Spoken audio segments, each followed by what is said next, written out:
Hello, good evening. It's News 360. It's coming to you live from our news hub here at Desawe and Kanda. My name is Alfred Akansi. And I'm Natalie Fort. Let's get into the headlines for the next 1 hour. Ghana Charismatic Bishops Conference calls for reintroduction of O and A levels educational system. Also, we'll be focusing on the Mental Health Authority's call center records more than 100 calls since Friday, the 10th of March. Also, general agricultural working currencies before the end of the first quarter. And we'll go into the international front, where Gambia's President Adama Barrow on his first official visit to Europe. All these and more coming up in the next 60 minutes here on News 360. Stay with us.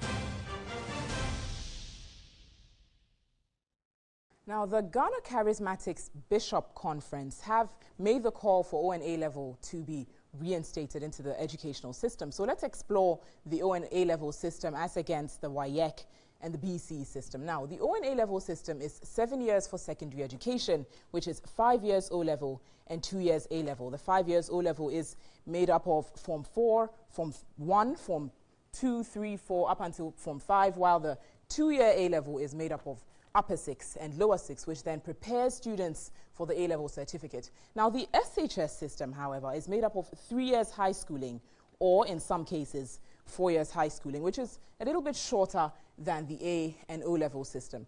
The SHS core subjects, there are 6 core subjects under the SHS system, but only 4 of them are examinable. However, in the O and A-level system, there are a few more subjects, about 7 subjects, while those are examinable for the O level, then you move on to the A level, where about 3 subjects are examinable. Now, still on the SHS system, the electives are general arts, general science, agriculture, business, technical, home science, and visual arts. These are some of the electives that make up the SHS system, whereby in the O and A level system, the subjects to be selected vary. There are arts, biology, history, and other subjects that are a bit more specific, as opposed to here where it's more generalized, where general science in the O and A level system would rather be made up of other subjects like biology, chemistry, and the like. So basically, the Ghana Charismatic Bishop Conference is saying that the O and A level is superior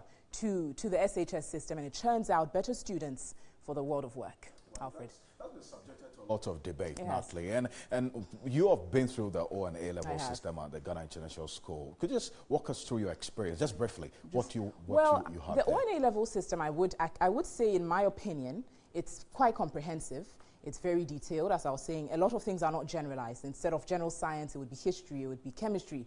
However, some might think, in my case, for example, where you study history and let's say a language, you wouldn't be studying the history of Ghana.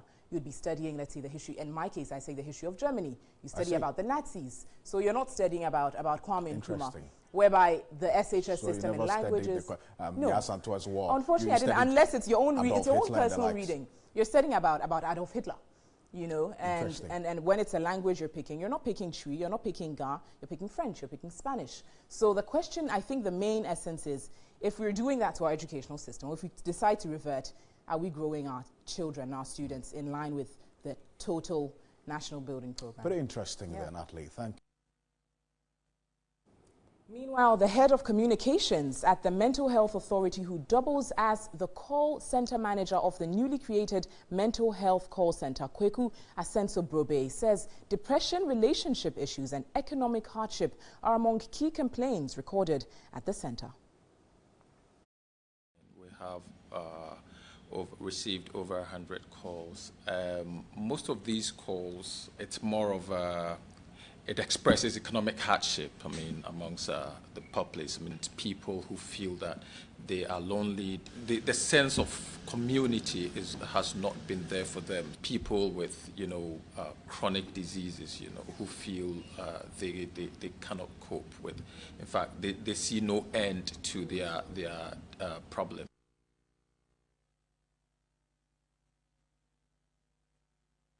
That's what the situation looks like in the law. I mean, it's clear that this doesn't provide a very open situation for them to communicate how they're feeling, because it's very, the extent of the punishment is very far. Well, that's what's happening. The conversation continues, but still to come tonight. The Acting Director General of the Ghana Ports and Harbours Authority, Paul Asari Ansah, announced his review of all agreements and contracts of GPHA. And in business, some financial analysts optimistic the depreciating cedi will stabilize against major trading currencies before the end of the first quarter.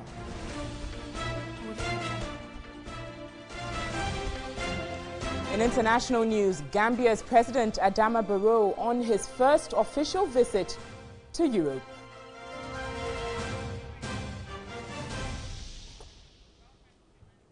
All right, so we're back shortly with some more news. Stay with us.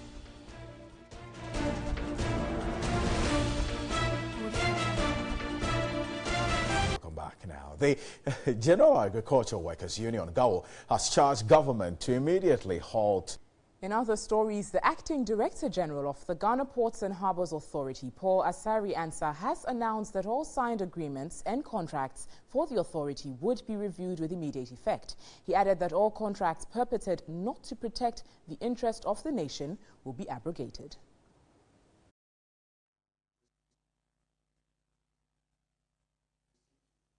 Paul Asari Ansah says the $3.5 billion Tema Port expansion project between Ghana government and the Meridian Ports and Services would be re-looked at. He said port infrastructure financing must not be a private-public partnership where he believes foreign investors take advantage to rip the nation off. The current model of PPP is a necessary evil because there's no other alternative. But then we have found a way of structuring ours to be a joint venture partnership. Even that joint venture partnership, the World Bank is hitting at our doors to opt out of it and grant full landlord status to the ports, which we don't think is the way forward. All agreements, all contracts will be taking a second look. With all the details in the world of sport, Michael Oteje is here. And I'm wondering if Kwesi Appiah has a chance, but they say they haven't appointed him or settled on him as yet. Yeah, basically the GFA is saying we've not appointed or settled on anyone yet, but we'll tell you the details of that. Good evening. Let's run through the sporting stories, and something that Alfred referred to will be our first.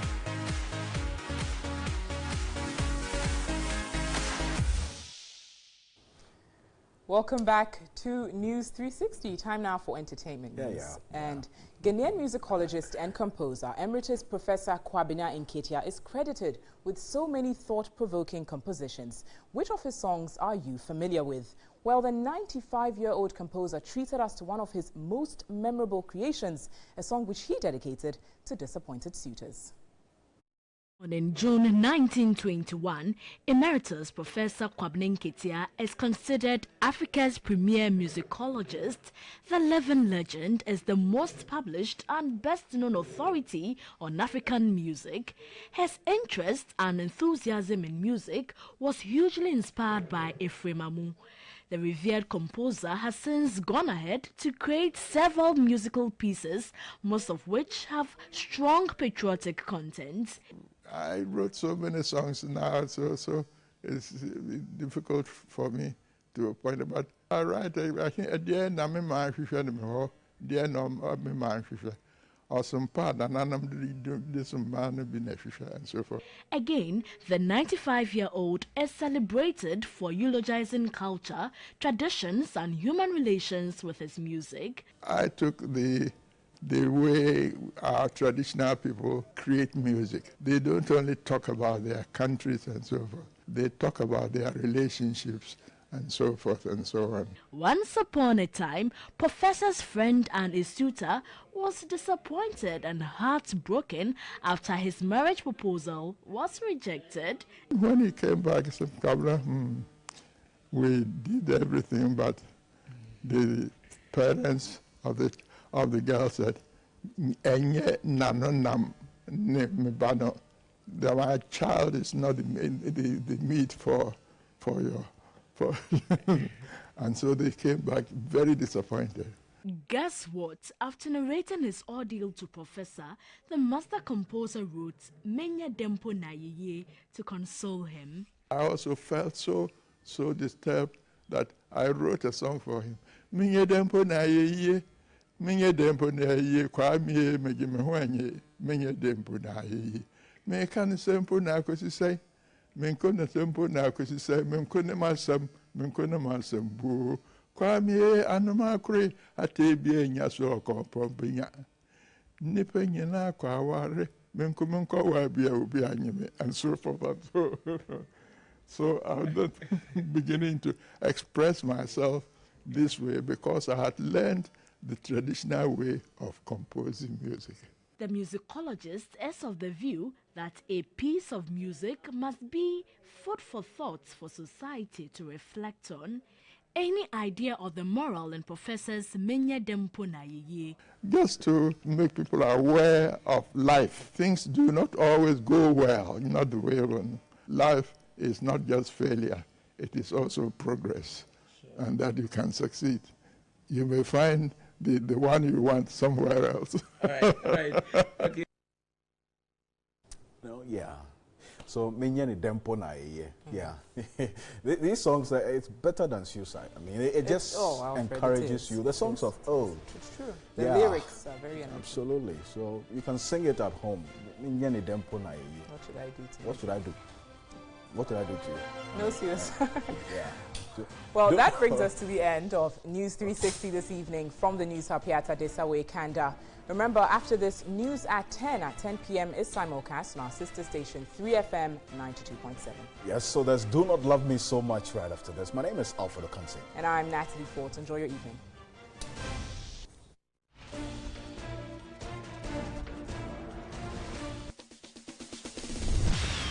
Tapes. Who's found Asamoah Gyan?